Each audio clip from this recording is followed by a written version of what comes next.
मैं भारतीय भाषा केंद्र जवाहरलाल नेहरू विश्वविद्यालय में प्रोफेसर हूँ। आज हम लोग ईपीजी पाठशाला के अंतर्गत पाश्चात्य काव्य शास्त्र में रिचर्ड्स का संप्रेषण सिद्धांत पर बात करेंगे। इस पाठ के अध्ययन के उपरांत हम संप्रेषण की परिभाषा जान सकेंगे, संप्रेषण के लिए आवश्यक तत्व की जानकारी जान पाएंगे, संप्रेषण की प्रविधि के बारे में जान सकेंगे, संप्रेषण के लिए रचनाकार की अपेक्षित योग्यताएं जान पाएंगे, कलाकार की समानता का सिद्धांत समझ सकेंगे और संप्रेषण की सीमाएं जान सकेंगे।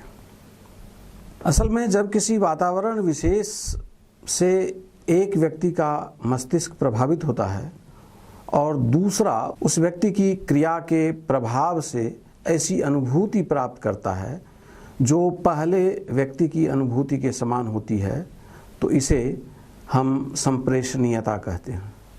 मानना चाहिए कि किसी एक की अनुभूति को दूसरे तक पहुंचाने को ही काव्यशास्त्र में संप्रेषण का सिद्धांत कहा जाता है। इस सिद्धांत के प्रतिपादक आई.ए. रिचर्ड्स माने जाते रहे हैं।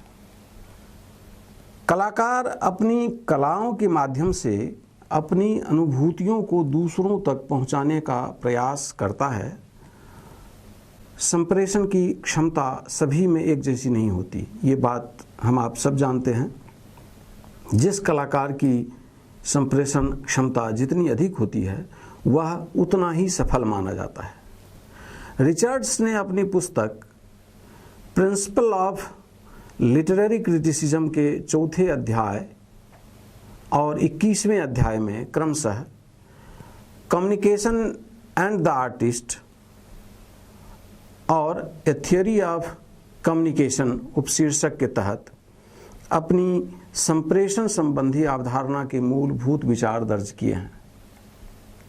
सबसे पहले हम संप्रेषण के लिए आवश्यक तत्वों पर बात करते हैं।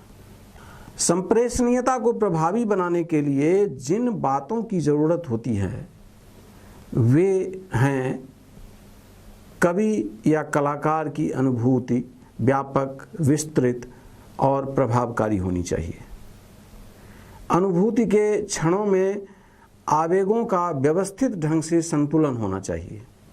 वस्तु या स्थिति के पूर्ण बोध के लिए कलाकार या कवि में जागरूक निरीक्षण शक्ति होनी चाहिए। कलाकार और प्रेक्षक के अनुभवों में तालमेल होना चाहिए। दोनों में अंतर हो तो कल्पना की सहायता से उन्हें संप्रेषणीय बनाना चाहिए। इस तालमेल के बिना संप्रेषणीयता असंभव है। संप्रेषण के लिए आवश्यक प्रतिक्रियाओं में 3 बातों की आवश्यकता होती है। पहली कि वे एक सी हों, दूसरी कि वे विविध हों और तीसरी कि उत्तेजनाओं से प्रेरित होने वाली हों।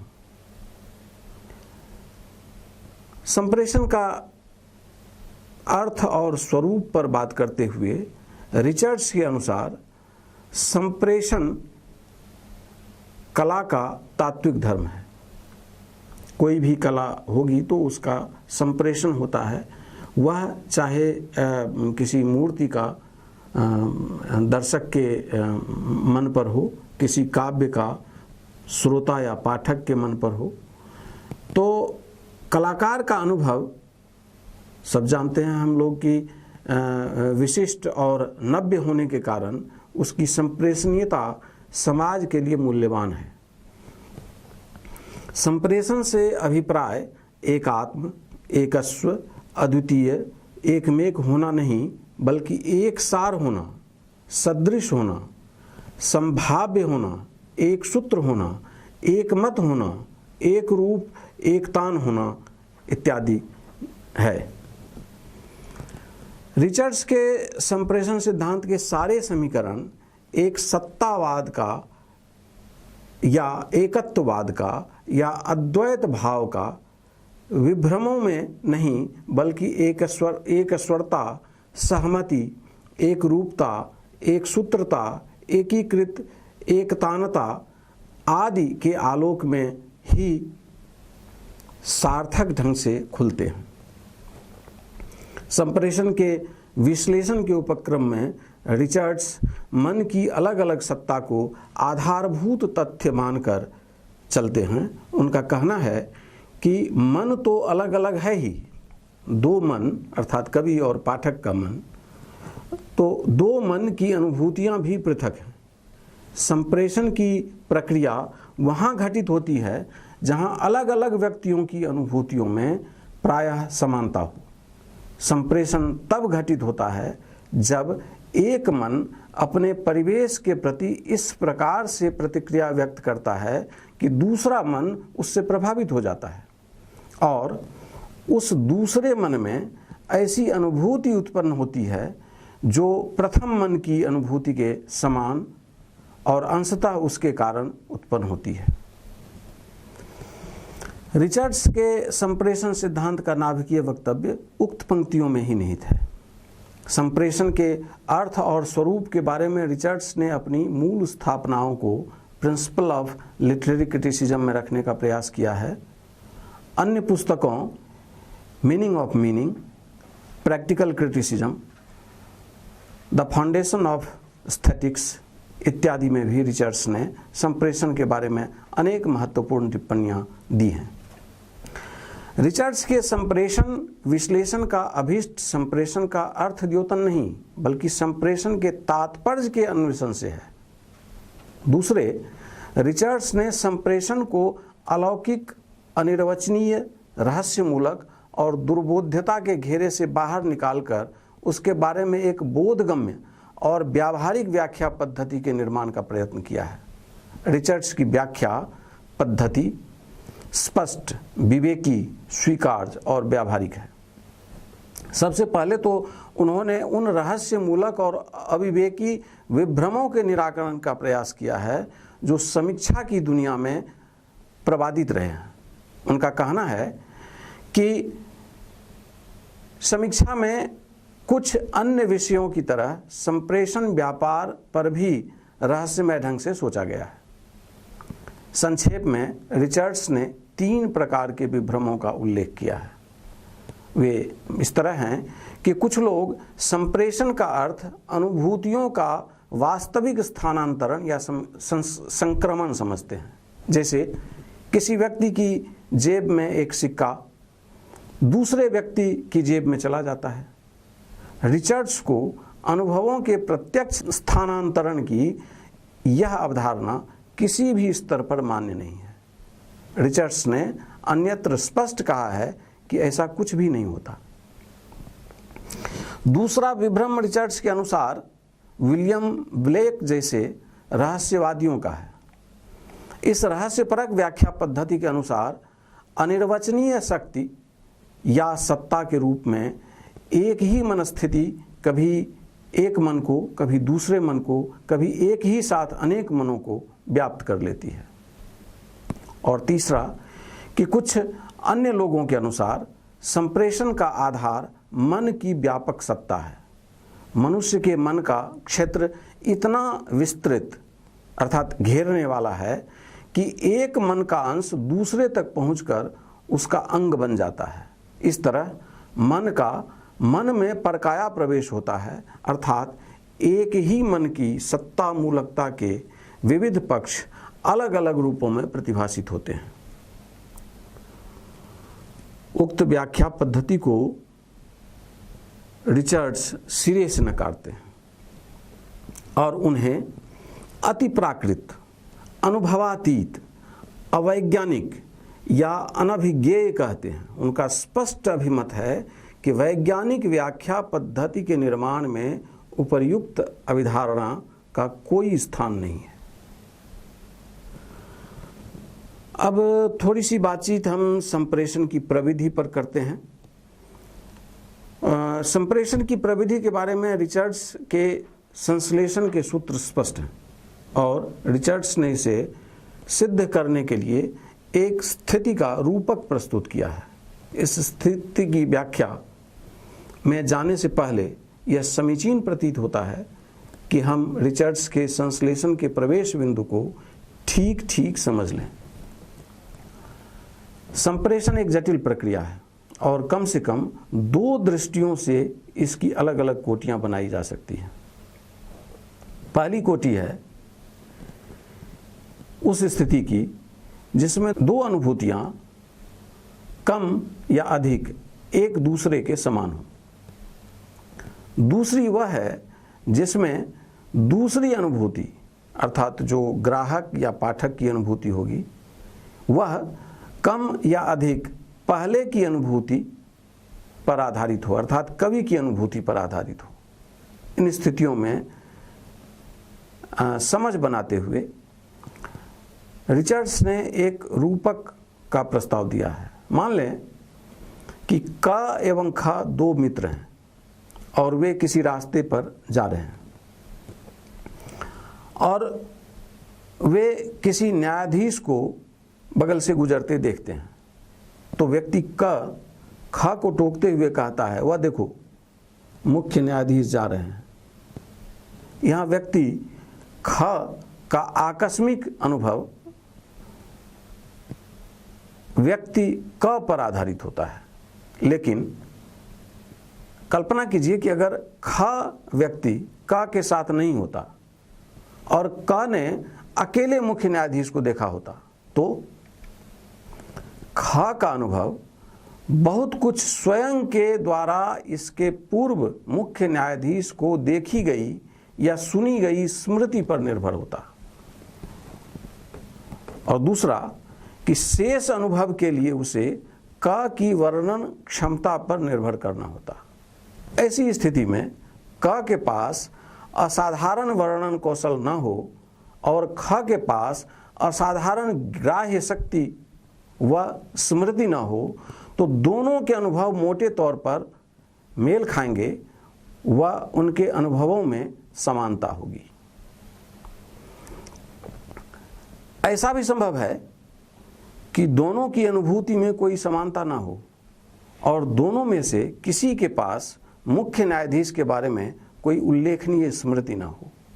रिचर्ड्स इसके उपरांत संप्रेषण की कठिन स्थिति की विस्तृत चर्चा क्रमानुसार a theory of communication, the availability of poets experience, Tolstoy's infection theory और the normality of the artist आदि अध्यायों में की है।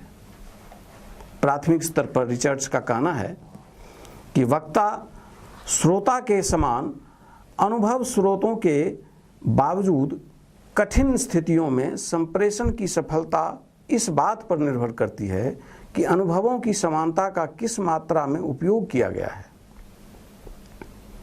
आशय यह कि यदि विगत अनुभवों का उपयोग किए जाने से संप्रेषण में सफलता की संभावना अधिक रहेगी, अन्यथा कम रहेगी। रिचर्ड्स के अनुसार संप्रेषण की कठिन स्थिति के दो पहलू हैं। पहली स्थिति वह है जिसमें वक्ता को श्रोता के अनुभव के निमित्त को प्रस्तुत और नियंत्रित करना पड़ता है। दूसरी स्थिति वह है जब श्रोता को अपने विगत और व्यक्तिगत अनुभवों को वर्तमान पाठ के अनुभव में प्रविष्ट होने से रोकना पड़ता है। अर्थात संप्रेषण वहाँ कठिन हो जाता है जब वक्ता को ही श्रोता के अनुभव के लिए आवश्यक उपादान जुटाने पड़ते हैं और दूसरी तरफ श्रोता के अपने कुछ विगत अनुभव होते हैं जो उसकी वर्तमान अनुभूति को बाधित करते हैं, जो अनावश्यक और अनपेक्षित होते हैं। सरल वस्तुओं के लिए संप्रेषण आसान होता है, मगर जटिल वस्तुओं के लिए यह उतना आसान नहीं होता। उदाहरण के लिए, दो व्यक्ति किसी प्राकृतिक दृश्य को देख रहे हैं। ऐसी स्थिति में एक व्यक्ति की जो प्रतिक्रिया होगी वह समान रूप से दूसरे की नहीं भी हो सकती है। हम इस उदाहरण की अपनी व्याख्या प्रस्तुत कर सकते हैं। पहला व्यक्ति कल कल बहते झरने को देखकर जीवन की दुर्दमनीय निरंतरता के बारे में सोच रहा होगा, तो दूसरा व्यक्ति उसी झरने के किनारे झाड़ी में खिले हुए फूल को देखकर जीवन की क्षणभंगुरता के बारे में सोच रहा हो सकता है। संप्रेषण की कठिन स्थितियों में प्रेषण के साधन भी अनिवार्यतः और अनुरूपेण जटिल हुआ करते हैं। किसी शब्द का प्रभाव अपने सहवर्ती शब्दों के लिए भी अलग अलग हो जाता है। दूसरी तरफ अस्पष्ट वस्तु भी उचित प्रकरण के कारण सुनिश्चित, स्पष्ट और उद्भासित हो उठती है, अर्थात एक तत्व का प्रभाव दूसरे तत्व पर पड़ता है। इसी उपक्रम में रिचर्ड्स का एक मंतव्य मननीय और मानकीय है कि कठिन और गहरे संप्रेषण की स्थितियों की दृष्टि से काव्य को गद्य की अपेक्षा श्रेष्ठता प्राप्त होती है, चूंकि काव्य गद्य की अपेक्षा संप्रेषण का जटिल साधन है। रिचर्ड्स संप्रेषण की कठिनाई और गहराई में अनिवार्यतः संबंध नहीं स्वीकारते। संप्रेषण की गहराई का अर्थ यह है कि अंतर्वस्तु या कथन में जिन अनुक्रियाओं की अपेक्षा रहती है वे पूर्ण रूपेण प्रतिफलित हो। रिचर्ड्स कहते हैं कि जहाँ केवल अभ्युद्देशन अर्थात नोटिफिकेशन ही किया जाना है, वहाँ संप्रेषण का गहरा रूप उपलब्ध नहीं होता। इस बातचीत के बाद अब हम लोग थोड़ी सी बातचीत संप्रेषण के लिए कलाकार की अपेक्षित योग्यताएं पर करते हैं। रिचर्ड्स की राय है कि वक्ता की असाधारण योग्यता का अर्थ है कि वह अनुभव की विगत समानता का उपयोग करता है। श्रोता की असाधारण ग्रहण शक्ति का अर्थ है कि उसमें विवेक और व्यंजना शक्ति की उपस्थिति रहती है। इसके साथ ही रिचर्ड्स इन दो तथ्यों की चर्चा करते हैं कि विगत अनुभवों को बिना एक दूसरे से उलझाए उनका मुक्त और स्पष्ट पुनरुत्थान हो। दूसरा, अनावश्यक व्यक्तिगत ब्यौरों तथा आकस्मिकताओं पर नियंत्रण हो। उल्लेखनीय है कि रिचर्ड्स शायद पहले समीक्षक हैं जिन्होंने भावक या पाठक की अर्हताओं पर विचार किया। हालांकि रिचर्ड्स ब्यौरेवार भावक की योग्यता के रूप में निम्नलिखित गुण गिनाए हैं। वे हैं साहस, सद्भावना, अनुचित अहंकार का अभाव, ईमानदारी, मानवीयता, उच्चतर अर्थ में विनम्रता, विनोद वृत्ति, सहनशीलता, उत्तम स्वास्थ्य। ये सारी विशिष्टताएं रिचर्ड्स ने भावक की योग्यता के लिए गिनाई है। यद्यपि रिचर्ड्स ने इन बहुचर्चित मानवीय सद्गुणों की विस्तृत सिद्धांत मूलक व्याख्या नहीं की है। भावक की अपेक्षित योग्यताओं की चर्चा करते हुए रिचर्ड्स ने जिस शब्द बंध का सर्वाधिक प्रयोग किया है वह है अतीत के अनुभवों की सुलभता। उनके अनुसार यही सबसे वांछनीय तत्व है। सुलभता का रहस्य यह है कि रचनाकार पर बाह्य प्रभाव पड़ता है और वह उन्हें आसानी से विन्यस्त कर पाता है। वह प्रभावों को मुक्त रूप से सुरक्षित रख पाता है और बड़ी सहजता के साथ इनसे नए संबंध स्थापित कर लेता है। किसी सामान्य व्यक्ति की तुलना में किसी रचनाकार की सबसे बड़ी खूबी यही है। कवि अपने अनुभवों के विविध तत्वों में सूक्ष्म, स्वतंत्र और व्यापक ढंग से संबंध स्थापित कर पाता है। सर्वमान्य तथ्य है कि संप्रेषण के बारे में रिचर्ड्स की यह स्थापना सर्वथा मौलिक और निजस्व है। अतीत के अनुभव से प्राप्ति और उसकी सुलभता दोनों भिन्न वस्तु है। बहुत सारे व्यक्तियों में बहुत सारी अच्छी स्मृतियां होती हैं, परंतु वे इस वरदान का लाभ नहीं उठा पाते। अपनी स्मृतियों को वे कलात्मक ढंग से व्यक्त नहीं कर पाते, उन्हें किसी कला का रूप नहीं दे पाते। अनुभव की प्राप्ति मूलक और आवृत्ति मूलक अवधारणा मात्र संप्रेषण के लिए लाभकर न होकर एक बुराई ही है, क्योंकि इसके कारण आवश्यक और अनपेक्षित अनुभवों में विच्छेद करना मुश्किल हो जाता है। रिचर्ड्स का कहना है कि जिन लोगों का अतीत संपूर्ण रूप से उनके पास लौट आता है, उनके लिए पागलखाने जाने की संभावना अधिक रहती है। व्यतीत के अनुभव की सुलभता के संदर्भ में रिचर्ड्स का दूसरा महत्वपूर्ण पदबंध है कि व्यतीत के अनुभव का मुक्त पुनरुत्पादन हो। किसी अनुभव का स्मरण मात्र ही पुनरुत्पादन नहीं है, और यह भी नहीं कि वह अनुभव कब, कहाँ और किस प्रकार घटित हुआ था, इसका ब्यौरा दे दिया जाए। मुक्त पुनरुत्पादन का अर्थ है कि उस विशिष्ट मनस्थिति को सुलभ बना दिया जाए। रिचर्ड्स स्वीकारते हैं कि क्यों कुछ अनुभव सुलभ होते हैं और कुछ नहीं होते हैं, इसके बारे में वैज्ञानिक ढंग से कहना मुश्किल है, लेकिन कोई अनुभव मुक्त पुनरुत्पादन के लिए कहाँ तक सक्षम या अर्हता संपन्न है, यह मुख्यतः इस बात पर निर्भर करता है कि विगत दौर में कौन से आवेग और अभिरुचियां उसमें सक्रिय थी। उल्लेखनीय है कि जब तक समान अभिरुचियां और आवेग सक्रिय न हो, अनुभव का पुनरुत्पादन कठिन होता है। अतएव अनुभव महत्वपूर्ण नहीं है, अनुभव में निहित आवेग महत्वपूर्ण है। अनुभव के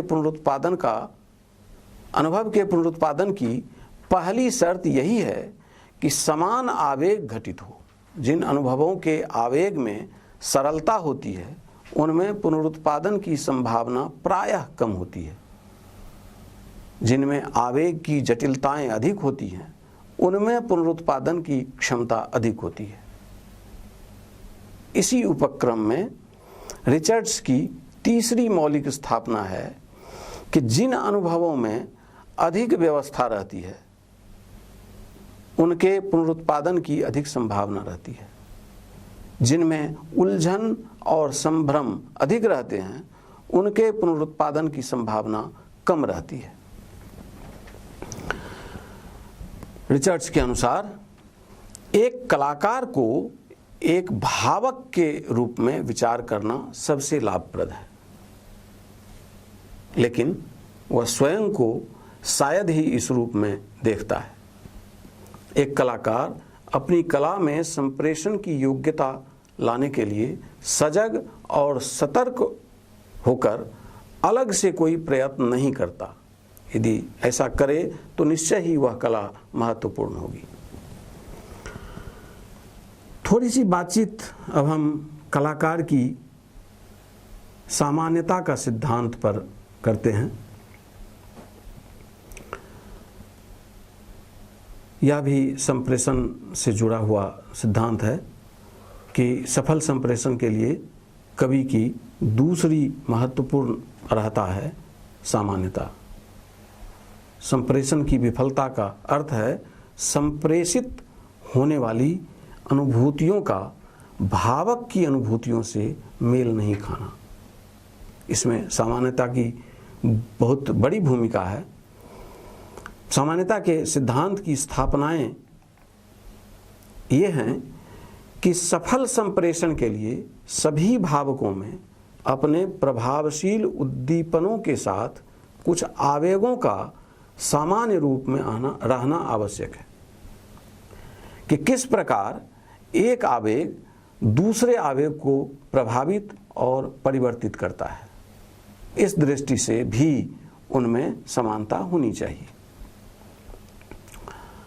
दूसरा है कि उद्दीपनों के अभाव में कुछ और आवेग उत्थित हो सकते हैं। रिचर्ड्स ने इन आवेगों को कल्पनायुक्त आवेग कहा है। उनके अनुसार इनके लिए मूर्ति विधान अनिवार्य नहीं होता। तीसरा है जिसमें रिचर्ड्स अपने स्पष्ट अभिमत देते हैं कि संप्रेषण का प्रयोजन कल्पना के उत्थित पक्ष से नहीं बल्कि कल्पना के निर्माण पक्ष से होता है। आगे की पद्धति यह है कि संप्रेषण के लिए अतीत के अनुभव की अपेक्षा वर्तमान का अनुभव कम महत्वपूर्ण नहीं होता। कई बार यह होता है कि किसी जबरदस्त संवेग के प्रभाव में जो दृश्य देखा गया था वही दृश्य मनोदशा बदल जाने पर बहुत बदला हुआ मालूम पड़ता है। इस तरह कल्पना की निर्माण प्रक्रिया में वर्तमान स्थिति का हाथ अतीत की अपेक्षा, जो कि कल्पना का दूसरा स्रोत होता है, कम नहीं होता। संप्रेषण की कठिन स्थिति में कलाकार के पास कुछ ऐसे साधन होने चाहिए जिसके द्वारा वह भावक के अनुभव का एक अंश तक नियंत्रण कर सके। और दूसरी स्थिति है कि ऐसी आवृत्ति को अवसर न मिले जो व्यक्ति में अलग अलग हो। प्रत्येक कला के आधार के रूप में सामान्यतया एक रूप आवेगों का टाइप पाया जाना, जो एक बाहरी ढांचा बना सके और जिसके अंदर शेष अनुक्रियाएं विकसित या क्रियारत हों, आवश्यक है। कला के रूप तत्व ऐसे उद्दीपनों को प्रस्तुत करते हैं जिनके ऊपर भावकों की अनुक्रियाओं की एक रूपता के लिए निर्भर हुआ जा सकता है। रिचर्ड्स कहते हैं कि सामान्य अर्थात सामान्य होने का अर्थ मानक होना चाहिए, न कि औसत। संप्रेषण के अर्थान्वेषण प्रकल्प में मानक और औसत की द्विभाजकता रिचर्ड्स की मौलिक स्थापना है। औसत लोगों से कलाकार का कितना और कैसा अंतर होना चाहिए, मूल्य विवेचन के तहत रिचर्ड्स ने इसकी व्याख्या की है। अगर किसी कलाकार की मनोव्यवस्था इतनी उत्केंद्रित और विलक्षण है कि वहाँ तक आम लोगों की बिल्कुल पहुँच न हो, तो हमें उसकी उपेक्षा करनी चाहिए, भले ही उसकी मनोव्यवस्था स्वयं में बहुत अच्छी हो। उनका स्पष्ट कहना है कि जिन मनस्थितियों तक सामान्य व्यक्ति की पहुंच नहीं होती, वे प्रायः किसी न किसी स्तर पर दोषग्रस्त होती है। रिचर्ड्स के संप्रेषण सिद्धांत पर इतनी बातचीत करने के बाद बहुत आवश्यक है कि संप्रेषण की सीमाओं पर भी कुछ बातचीत हो। रिचर्ड्स की राय है कि वे कविता में बुराई के दो अलग अलग पक्ष मानते हैं। एक उसका मूल पक्ष है तो दूसरा उसका संप्रेषण पक्ष। कभी तो कविता इसलिए बुरी होती है कि उसका संप्रेषण पक्ष त्रुटिपूर्ण है, और कभी तो इसलिए कि जिस अनुभूति का वह संप्रेषण कर रही है वह कमतर, अश्रेयमूलक और दोषयुक्त है। कभी वह दोनों दृष्टियों से बुरी होती है। संप्रेषण की दृष्टि से दोषयुक्त रचना को रिचर्ड्स खराब कविता न कहकर त्रुटिपूर्ण कविता कहते हैं। संप्रेषण की नज़र में कामयाब होते हुए भी अनुभूति के मूल्य की दृष्टि से निकृष्ट कवि को रिचर्ड्स बुरी रचना कहते हैं। उसी प्रकार किसी पॉपुलर कवित्री एला व्हीलर विलकॉक्स की एक कविता को पूर्ण रूपेण उद्धृत कर उन्होंने विस्तार पूर्वक दिखाया है कि यहाँ संप्रेषण की दृष्टि से तो सफलता है, मगर अनुभूति का मूल्य कमतर या नगण्य है। यहाँ हम अधुनातन हिंदी फिल्मी गीतों के एकांश को समक्ष रखकर इस तथ्य को समझ सकते हैं, ये गीत संप्रेषण की दृष्टि से तो सफल होते हैं, लेकिन अनुभूति के मूल्यांकन होने की दृष्टि से एकदम नहीं। उल्लेखनीय है कि रिचर्ड्स ने इसी आधार पर पॉपुलर लिटरेचर के कारक तत्वों पर विचार किया है। यहाँ कहना ही पड़ता है कि रिचर्ड्स शायद पहले समीक्षक हैं जिन्होंने लोकप्रियता के आधार पर विश्लेषित करने का प्रयत्न किया और इसके लोकमानस की मनोव्यवस्था की व्याख्या की। लोकप्रियता के रहस्य की व्याख्या करते हुए रिचर्ड्स ने मनुष्य की बाल्यावस्था से प्रौढ़ावस्था तक के भावनात्मक विकास पर प्रकाश डाला है। 10 वर्ष तक कोई बालक संचित अभिवृत्तियों से अनजान व अपरिचित रहता है, पर चिंतन की शक्ति के विकास क्रम में अनुभवों की प्रत्यक्ष सक्रियता का स्थान अभिवृत्तियां ले लेती हैं। दीर्घकालिक चिंतन के प्रभाव में, दीर्घकालीन चिंतन के अभाव में अभिवृत्तियां निश्चल हो जाती हैं। हम अनुभव से हटकर अभिवृत्ति में निवास करने लगते हैं। किसी भी अभिवृत्ति के विकास में अनेक क्रमिक स्थितियां होती हैं।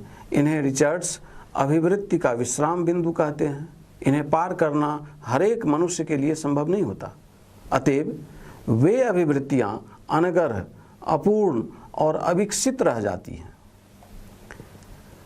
तभी अभिवृत्तियों से तर्क गायब होने लगते हैं और उन्हें वास्तविकता से दूर ले जाती हैं। फलतः अधिकांश व्यक्ति इन अभिवृत्तियों के अपूर्ण गृह में निवास करते हैं।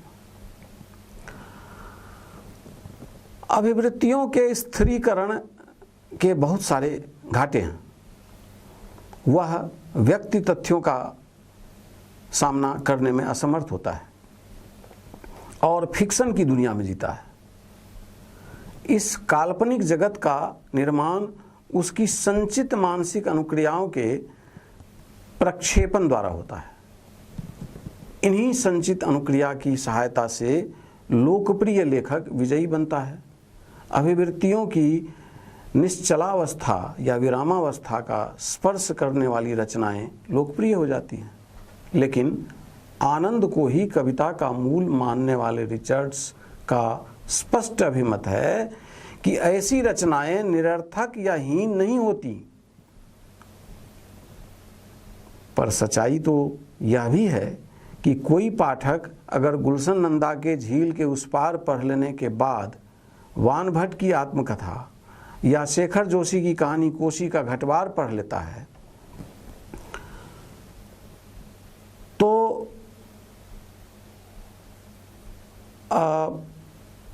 उसके स्टॉक रिस्पांस के बिंदु उसके स्टॉक रिस्पांस के बंद दरवाजे खुलने लगते हैं। उसकी अचल अभिवृत्तियां सचल हो जाती हैं और उसके लिए पीछे लौटना अर्थात गुलशन नंदा की तरफ लौटना असंभव हो जाता है। रिचर्ड्स का यह निश्चल अभिवृत्तियों की संचित अनुक्रिया स्टॉक रिस्पांस का प्रावधान संप्रेषण सिद्धांत के एक मौलिक प्रसंग को जोड़ता है। इस उपक्रम में रिचर्ड्स की मूल स्थापना है कि कला के संप्रेषण पक्ष और मूल्य पक्ष में स्पष्ट अंतर रखना चाहिए। यदि कोई कविता संप्रेषण के स्तर पर पूर्णतः विफल हो, फिर भी उसके मूल्य पक्ष की हम अवहेलना नहीं कर सकते। निष्कर्षतः हम कह सकते हैं कि पूर्व प्रचलित प्रेषणीयता शब्द की नवीन व्याख्या करते हुए रिचर्ड्स ने कहा है कि प्रेषणीयता कोई अद्भुत या रहस्यमय व्यापार नहीं है, अपितु मन की एक सामान्य क्रिया मात्र है। प्रेषणीयता में जो कुछ होता है वह यह है कि कुछ विशेष परिस्थितियों में विभिन्न मस्तिष्क प्रायः एक जैसी अनुभूति प्राप्त करते हैं।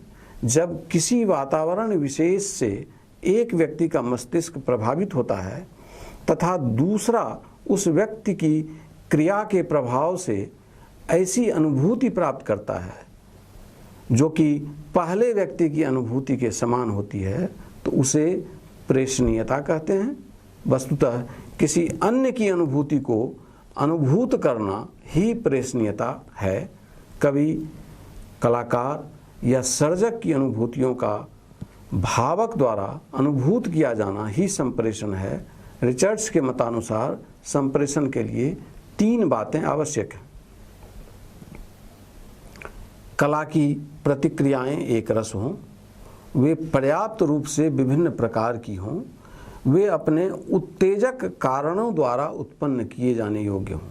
उन्होंने स्पष्ट किया है कि कला में प्रेषणीयता आवश्यक है, किंतु कलाकार को इसके लिए विशेष प्रयत्न नहीं करना चाहिए। कलाकार जितना सहज एवं स्वाभाविक रूप में अपना कार्य करेगा, उसकी अनुभूतियाँ उतनी ही संप्रेषणीय होंगी। संप्रेषण तभी पूर्णता से होता है जब विषय रोचक और रमणीय होता है।